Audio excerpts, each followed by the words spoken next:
الحمد للہ رب العالمین والصلاة والسلام علی رسولہ الکریم وعلی آلہ واصحابہ اجمعین الی یوم الدین.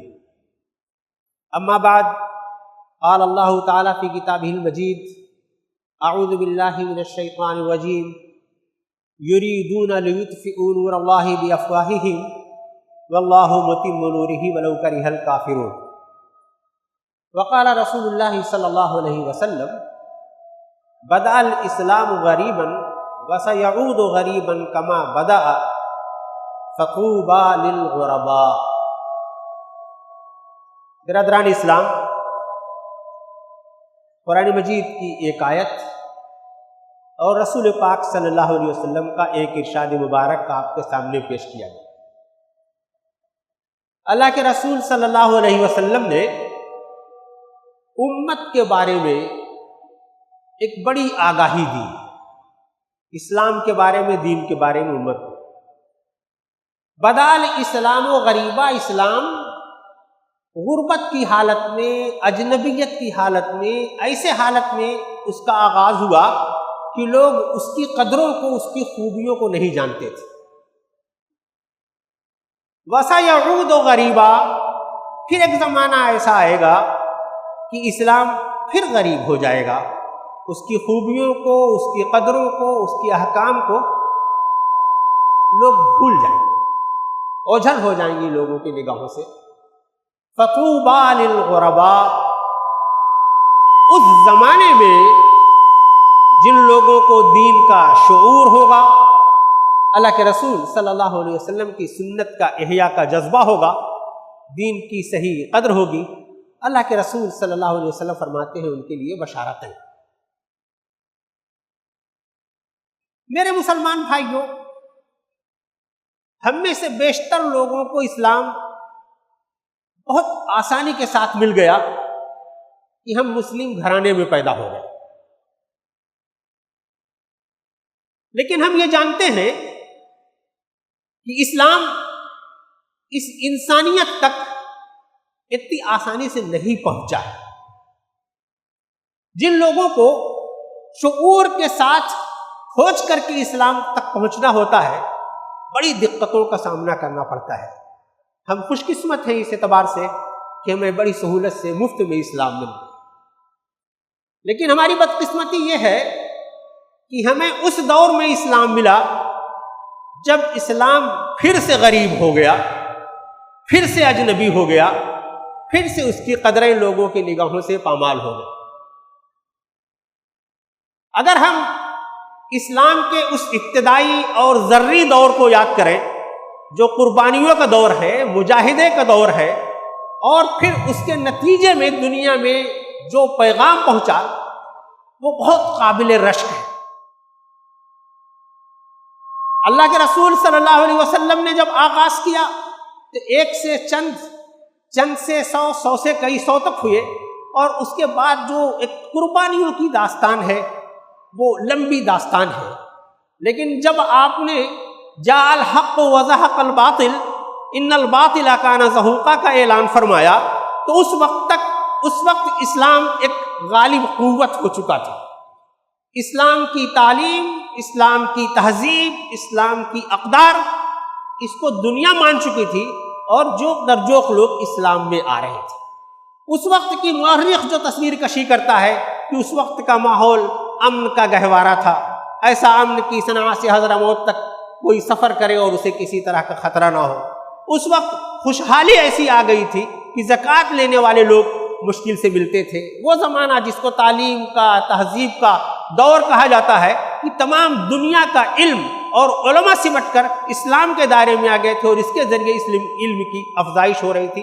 اور بہت سی خوبیاں بیان یہ کی جاتی ہیں کہ اسلام کے آنے کے بعد دنیا نے ایک نئے نظام کو دیکھا، ایک نئی تہذیب کو دیکھا، انسانیت کی بہبود کے ایک نئے منظر کو دیکھا. لیکن میرے بھائیوں، ہم لوگ یہ بات بھی جانتے ہیں کہ جیسے جیسے رسول پاک صلی اللہ علیہ وسلم کے زمانے سے بوجھ بڑھتا گیا، ویسے ویسے اسلام کی یہ قدریں مات پڑتی گئیں. وجہ ظاہر ہے، شیطان نے اللہ سے یہ مہلت لی تھی کہ مجھے مہلت دے دیجئے، فانظرنی الی یوم یبعثون، تو اللہ تعالیٰ نے یہ کہا تھا کہ قال فانظرنی الی یوم الوقت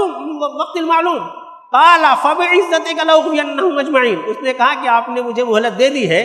تو آپ کی عزت کی قسم سب کو گمراہ کر کے میں رکھ دوں گا۔ شیطان نے اللہ سے جو قسم کھائی تھی یہ بھی کہا تھا کہ آپ یہ جان لیجئے کہ میں لآتینہم من بین ایدیہم ومن خلفہم وعن ایمانہم وعن شمائلہم ولا تجد اکثرہم شاکرین، میں ان کے دائیں سے آؤں گا، بائیں سے آؤں گا، پیچھے سے آؤں گا، سامنے سے آؤں گا، ہر طرف چہار سے ان کو ایسا گھیر لوں گا کہ یہ آپ کے شاکر بندے نہیں رہ جائیں گے، دین کی قدریں ان کی نگاہوں سے اوجھل ہو جائیں گی، دین کو یہ بھول جائیں گے۔ یہ شیطان نے اللہ سے کو دھمکی دی تھی، اللہ کے یہاں کہہ کر کے آیا تھا۔ ہم تاریخ کے اس زمانے کو دیکھ لیں اور آج اپنے اس زمانے میں آ جائیں جس میں ہم سانس لے رہے ہیں۔ شیطانی کوششیں ہمیشہ سے جاری رہیں، لیکن پچھلی صدی خاص طور سے جو علم کے انفجار کی صدی ہے، جو تہذیب کی صدی ہے، جو سائنس کی صدی ہے، جو تحقیقات و انکشافات و ایجادات کی صدی ہے، اس میں یہ باقاعدہ تمام دنیا نے، دانشوروں نے، اداروں نے، حکومتوں نے یہ منصوبہ کیا کہ یہ اسلام جو دنیا میں اپنے اندر غالب ہونے کی قوت رکھتا ہے، اب زمینوں پر قبضہ نہیں کیا جائے گا، اذہان پر قبضہ کیا جانا چاہیے۔ زمینوں پر قبضہ کرنے میں بڑی صلاحیتیں لگتی ہیں، توانائیاں لگتی ہیں، سرمایہ لگتا ہے، جانے جاتی ہیں، کیوں نہ مسلمانوں کے ذہنوں پر قبضہ کیا جائے، مسلمانوں کے ذہنوں سے ان کے اعتقاد میں لرزہ پیدا کیا جائے، جو دین کی جن خوبیوں سے یہ دل سے جڑے رہنا چاہتے ہیں ان خوبیوں کی قدر کم کی جائے، اس دین کو دنیا کے سامنے ایک خونخوار دین بنا کر کے پیش کیا جائے کہ لوگ اس سے نفرت کرنے لگے۔ ہم یہ جانتے ہیں کہ جن لوگوں نے یہ کوششیں کی، چاہے وہ مستشرقین ہوں، چاہے وہ ہندو تحریکیں ہوں، چاہے دنیا میں اور جو بھی شیطانی قوتیں، انہوں نے منصوبہ بند طریقے سے یہ کوشش کی، اور واقعہ یہ ہے کہ وہ اپنی کوشش میں بڑی حد تک کامیاب نظر آتے ہیں۔ آج ہم جس زمانے میں سانس لے رہے ہیں، دین کی جو اصل روح ہے، دین کا جو اصل پیغام ہے، دین کا جو اصل نظام معاشرت ہے، ان میں سے ہر ایک پر انہوں نے دھیرے دھیرے قبضہ کیا۔ انہوں نے ہمارے اعتقاد میں لرزہ پیدا کرنے کے لیے ہمارے عقیدے میں کمی نکالی۔ ایک طرف تو کچھ وہ لوگ ہیں جنہوں نے اللہ کا انکار کیا، اللہ سے بیزاری کا اظہار کیا، لیکن وہ لوگ جو اللہ پر ایمان رکھتے ہیں، توحید کو سینے سے لگائے ہوئے ہیں، اس توحید میں شرک کی آمیزش کر کے انہوں نے ہمارے ایمان کو خراب کیا۔ انہوں نے پیارے رسول صلی اللہ علیہ وسلم کی سیرت کو، عزت مآب کردار کو انہوں نے اس پر داغ لگائے اور آپ پر کئی طرح کے الزامات لگائے۔ جو لوگ ان پر یقین نہیں رکھتے تھے وہ رسول پاک صلی اللہ علیہ وسلم سے اس طرح دور ہوئے، اور جو رسول پاک صلی اللہ علیہ وسلم سے محبت کرتے تھے، چمٹے رہنا چاہتے تھے، ان کو یہ بتایا کہ تمہارے رسول تو اتنا ان کا بلند مرتبہ ہے کہ کئی مرتبہ وہ اللہ سے اوپر بھی جاتے ہیں، جس طرح سے اس طرف پیغام ان کو دیا گیا، رسالت میں آپ کی پر ایمان پر میں بھی شرک کی آمیزش کی گئی۔ ہمارا اصل سرچشمہ جو قرآن مجید ہے، ہمارا اصل سرچشمہ جو اللہ کے رسول صلی اللہ علیہ وسلم کی سیرت اور سنت ہے، اس پر قدغن لگائی گئی۔ دین کا یہ جو اقدامی پیغام ہے، دین کی یہ خاصیت کہ جو اس دین میں داخل ہو گیا وہ خیر امت میں داخل ہو گیا، اور اب اس کا فریضہ یہ ہے کہ وہ معروف کو پہچان چکا ہے، معروف کو پھیلائے، وہ منکر کو جان چکا ہے، منکر سے نفرت کرے۔ کنتم خیر امت اخرجت للناس تأمرون بالمعروف وتنہون عن المنکر وتؤمنون باللہ۔ میرے بھائیوں، ہم جانتے ہیں کہ اسلام کے دشمن کو سب سے زیادہ اسلام کی یہ اقدامی قوت اور اس کا یہ اقدامی فلسفہ ان کو کھلتا ہے۔ وہ نہیں چاہتے کہ جس چیز کو ہم معروف سمجھتے ہیں ہم دنیا تک اس کو پہنچائیں۔ وہ کہتے ہیں کہ ہر آدمی اپنے آپ میں آزاد ہے، علم، فکر، فلسفہ رکھتا ہے، اس کو بتانے کی کیا ضرورت ہے کہ صحیح کیا ہے۔ ہر آدمی اچھے برے کی پہچان رکھتا ہے، اس کو بتانے کی ضرورت کیا ہے کہ منکر ہے۔ وہ یہ جانتے ہیں کہ اگر مسلمان اپنی اس فلسفے پر بنا رہا اور اس نے معروف کی شناخت کر کے معروف کی دعوت کو اپنا نصب العین بنا لیا، منکر سے نفرت کو اپنا نصب العین بنا لیا، تو یہ دین غالب ہو کر کے رہے گا۔ اللہ کے رسول صلی اللہ علیہ وسلم نے تو نہ صرف یہ کہ معروف کے فروغ کے لیے بہت آپ نے ترغیب دی، بلکہ یہ فرمایا کہ منکر سے صرف نفرت ہی تم کو نہیں کرنا ہے، اس حد تک تم کو نفرت کرنا ہے، من رأى منکم منکرا فلیغیرہ بیدہ ومن لم یستطع فبلسانہ ومن لم یستطع فبقلبہ وذلک اضعف الایمان۔ ہاتھ سے بڑھ کر کے روکنا ہے اگر کوئی منکر کر رہا ہے، زبان سے جا کر کے بتانا ہے، منع کرنا ہے، نہیں کچھ کر سکو تب دل میں محسوس کر کے رہ جانا، یہ ایمان کا آخری درجہ ہے، یہ بتایا۔ اور صورتحال میرے بھائیوں اس فلسفے پر یہاں تک پہنچی ہوئی کہ اب اگر کوئی بندہ جنت اور دوزخ کا نام لے لے تو وہ بھی قابل تعزیر جرم قرار پاتا ہے۔ ہمارے دین کو، دین کے فلسفے کو اس طرح سے نیچا کر دیا گیا ہے، اس طرح سے اسے پامال کر دیا گیا ہے کہ اب نوبت یہاں تک پہنچ گئی ہے۔ میرے بھائیوں ہم لوگ یہ جانتے ہیں دین، جس دین پر ہم ایمان رکھتے ہیں، اس مرکز نے جو دین کا جامع وسیع ہمگیر تصور کا تعارف کروایا ہے، دنیا یہ چاہتی ہے کہ یہ ہمہ جہت، یہ وسیع، یہ ہمگیر تصور ان کی نگاہوں سے اوجھل کر دیا جائے، دین کو چند رسومات کا نام بنا دیا جائے، دین کو عبادت کے گھروندے میں گھیر کر کے چھوڑ دیا جائے، دین کی جو اقدامی قوتیں ہیں،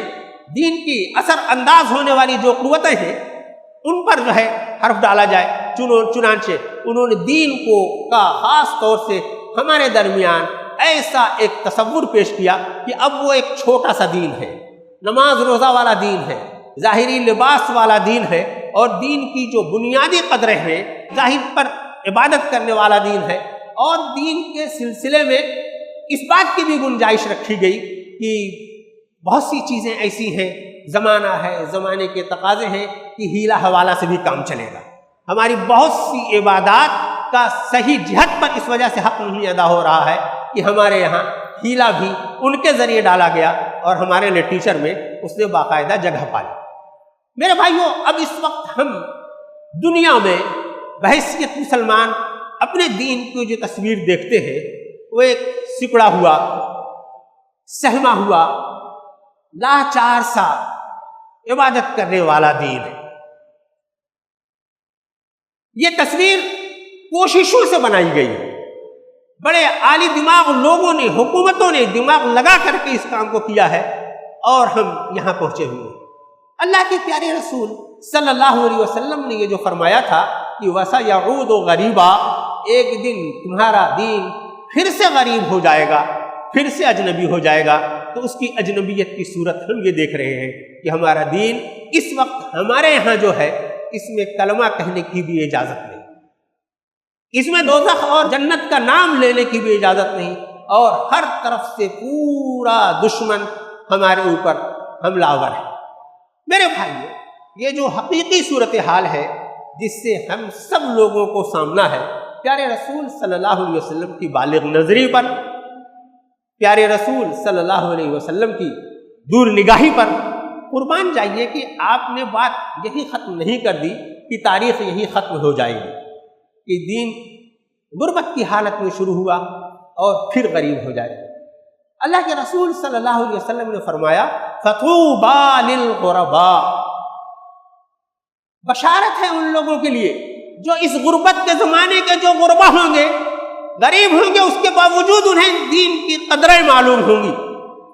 اس کے باوجود وہ اس دین کی حقیقی روح کے ساتھ اپنے سینے سے لگائے ہوئے ہوں گے، اس کے باوجود وہ دین پر بنے رہنا چاہتے ہوں گے، اس کے باوجود وہ دین کا احیا چاہتے ہوں گے۔ اللہ کے رسول صلی اللہ علیہ وسلم نے ایسے لوگوں کی پہچان بتائی کہ یہ وہ لوگ ہوں گے دنیا میں جو لوگ فساد، ہماری سنتوں میں قوم میں فساد جنہوں نے برپا کر دیا ہوگا، اس سنتوں کی احیا کے لیے کوشش کریں گے۔ اللہ کے رسول صلی اللہ علیہ وسلم نے فرمایا کہ یہ واقعہ ہے کہ شیطان کتنی کوشش کرے، شیطانی قوتیں کتنی بھی کوشش کریں، ہر زمانے میں ایک گروہ ضرور ایسا ہوگا جو دین کی صحیح قدر اور پہچان رکھتا ہوگا اور دین کی احیا کے لیے سرگرم ہوگا۔ میرے بھائیو، اللہ کے رسول صلی اللہ علیہ وسلم نے یہ بات اس پس منظر میں ارشاد فرمائی کہ اللہ تعالیٰ نے جب قرآن مجید میں یہ ارشاد فرمایا کہ یہ کفر، یہ شیطانی طاقتیں یہ چاہتے ہیں کہ اللہ کے نور کو بجھا دیں، یریدون لیطفئوا نور اللہ بافواہہم واللہ متم نورہ ولو کرہ الکافرون، لیکن اللہ اپنے نور کا اتمام کر کے رہے گا۔ اس دین کا جلوہ پوری دنیا تک پہنچے گا، پوری دنیا تک اس کا پیغام پہنچے گا۔ اللہ کے رسول صلی اللہ علیہ وسلم نے جب یہ پیشن گوئی فرمائی کہ ایک طبقہ ہر زمانے میں ایسا ہوگا جو دین کو پہچانتا ہوگا، دین کی قدر کرتا ہوگا، میرے بھائیوں یہ ہم لوگوں کے لیے موقع ہے، ہم لوگوں کے لیے سوچنے کا موقع ہے کہ وہ طبقہ کون ہو سکتا ہے، وہ طبقہ کہاں ہو سکتا ہے۔ جہاں کہیں بھی ہو، ہمیں یہ کہنے کا حق حاصل ہے کہ وہ ہم ہو سکتے ہیں، وہ ہم شعور کے ساتھ جو وضو کر کے مسجد میں جمعہ پڑھنے کے لیے آئے، ہم اللہ کے حضور ہاتھ اٹھائیں گے کہ اللہ تعالیٰ اپنے دین کو سربلند کرے، تو وہ ہم ہو سکتے ہیں۔ میرے بھائیوں، اگر ہمارا دعویٰ یہ ہے کہ وہ ہم ہیں، تو ہمارے قرآن نے، ہمارے پیارے رسول صلی اللہ علیہ وسلم نے اس غربت سے نجات دلانے والے کے لیے بشارت دی ہے کہ تمہارے لیے جنت کی سرفرازیاں ہیں، تمہارے لیے جنت کے انعامات ہیں، تمہیں چند کام کرنے ہوں گے، تمہیں اپنے فریضہ منصبی کا ادراک کرنا ہوگا۔ تم ہو کیا؟ اللہ تعالیٰ نے اگر تمہیں خیر امت کہا ہے تو خیر امت کا مطلب کیا ہے؟ خیر امت بنانے کے بعد اللہ تعالیٰ نے اگر تمہیں یہ کہا ہے کہ تمہیں اقدام کرنا ہے، دین کی دعوت کو دینا ہے، ایک ایک بندے تک اس دین کو پہنچانا ہے، معروف کا غلبہ کرنا ہے، منکرات کو دنیا سے ختم کرنا ہے، تو یہ تمہارا شعار بن جانا چاہیے۔ اللہ تعالیٰ نے تمہیں اپنا خلیفہ جانشین بنایا ہے اس دنیا میں، اپنے دین کو غالب کرنے کے لیے، اپنے دین کو انسانیت تک پہنچانے کے لیے، اپنے دین کو لوگوں کے دلوں میں اتارنے کے لیے۔ میرے بھائیوں، یہ دین اترے گا اس وقت جب ہم کو اس بات کا احساس ہو کہ اللہ نے ہمیں قائد بنایا ہے، قیادت ہمارے ہاتھوں میں ہے، قائدانہ صلاحیتیں ہمارے اندر ہونی چاہیے، لوگوں کو کیسا علم حاصل کریں، کیسی تحقیق ہو، دنیا کس رخ پر جائے، یہ ہوا کا رخ موڑنا یہ ہمارا کام ہے۔ میرے بھائیوں، ہم تھے اقوام عالم کے امام، ہم کہلاتے تھے، اب نہ ہم ان کے خوشچی ہو گئے ہیں، تو امامت کی یہ صفت، قیادت کی یہ صفت، یہ ہم کو اپنے اندر پیدا کرنی ہوگی۔ اور میرے بھائیوں، یہ صفت ایسے نہیں پیدا ہو جائے گی کہ ہم برائی کو دیکھیں اور استغفر اللہ پڑھ کر گردن جھکا کر کے آگے بڑھ جائیں۔ استغفر اللہ تو ہم کو پڑھنا ہے، دن بھر میں 100 مرتبہ اللہ کے رسول صلی اللہ علیہ وسلم نے پڑھنے کے لیے کہا۔ یہ گردن جھکانے کا موقع نہیں ہے، زمانے کے فتنے سے آنکھیں چاک کرنے کا موقع ہے، ان سازشیوں کو، ان مکاریوں کو پہچاننے کا موقع ہے۔ جہاں جہاں سے وہ دین پر حملہ کر رہے ہیں، دینی قدروں پر حملہ کر رہے ہیں، اسی قوت کے ساتھ، اسی اسلوب میں، اسی زور کے ساتھ ان کو جواب دینے کی ضرورت ہے۔ میرے بھائیوں، اللہ تعالیٰ نے قرآن مجید میں متعدد مواقع پر اس اسلوب میں یہ کہا ہے کہ جب ہمارے دین کو ماننے والا اس قوت کے ساتھ اور اس عزم کے ساتھ کھڑا ہو جائے گا اپنے دین کے ثبات کے لیے اور استقامت کے لیے، اپنے دین کی سرفرازی کے لیے، تو اللہ تعالیٰ نے تو یہ کہا ہے کہ ان تنصروا اللہ ینصرکم ویثبت اقدامکم، اگر تم اللہ کی مدد کرو گے، اللہ کے دین کی دعوت کو لے کر کے اٹھو گے، اللہ کے پیغام کو دنیا تک پہنچانے کی کوشش کرو گے، اللہ تمہاری مدد کے لیے آئے گا، اللہ تمہارے قدموں میں ثبات دے گا۔ میرے مسلمان بھائیوں، ہم لوگوں نے اپنی کھلی آنکھوں سے دیکھا ہے، ابھی ماضی قریب کی بات ہے، جن لوگوں نے اپنے ایمان پر استقامت دکھائی، جنہوں نے اپنی ایمانی حمیت کا ثبوت دیا، جنہوں نے ایمانی غیرت کا ثبوت دیا، سپر پاور ان کے قدموں میں گرا۔ ایمان ایسا چاہیے، اقدامی قوت ایسی چاہیے، جذبہ ایسا چاہیے، جن لوگوں کے اندر جب یہ جذبہ بیدار ہو جائے گا، جب دین کی یہ قدر بیدار ہو جائے گی، تو اللہ کے رسول صلی اللہ علیہ وسلم نے یہ جو فرمایا کہ وہ لوگ جو اس زمانے کو پائیں گے اور اس زمانے میں سنت کی احیا کی کوشش کریں گے،